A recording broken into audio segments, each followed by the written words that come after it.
रवि और किशन दो सगे भाई रोजी रोटी कमाने के लिए अलग अलग जगहों पर काम करते थे।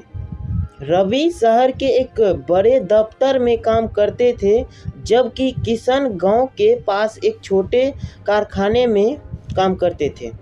दोनों भाई शाम को अपने अपने काम से लौटते थे, लेकिन संयोग से उनका रास्ता एक ही पुरानी वीरान सड़क से गुजरती थी, जिसे गांव वाले भूतिया सड़क मानते थे।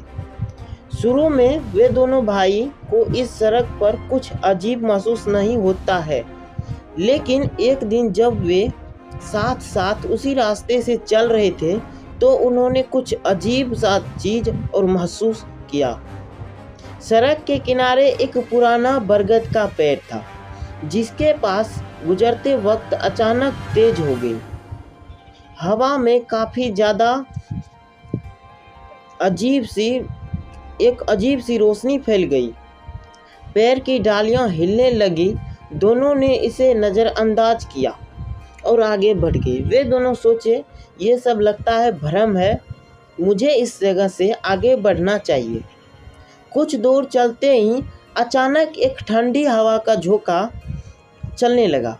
दोनों को लगा जैसे कोई उसके पीछे चल रहा हो। रवि ने सोचा कि शायद यह उनका वहम है, लेकिन किशन का चेहरा पीला पड़ने लगा। वो काफ़ी ज़्यादा डर गया। उसने रवि से कहा, भाई मुझे लगता है कि इस सड़क पर कुछ गड़बड़ है।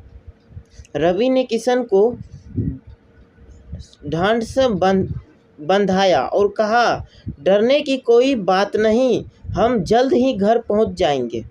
जैसे ही वे दोनों घर पहुंचते, उनको अचानक सड़क के बीच में एक औरत खड़ी दिखाई दी। वह सफ़ेद साड़ी पहने थी और उसका चेहरा धुंधला। दोनों भाई डर गए, डर के मारे कँपाने लगे। लेकिन जैसे ही उन्होंने पास जाकर देखा, तो वह औरत हवा में गायब हो गई।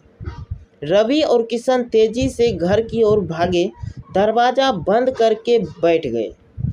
उस रात उन्हें नींद नहीं आई। वे सोचते रहे आखिर वो क्या था।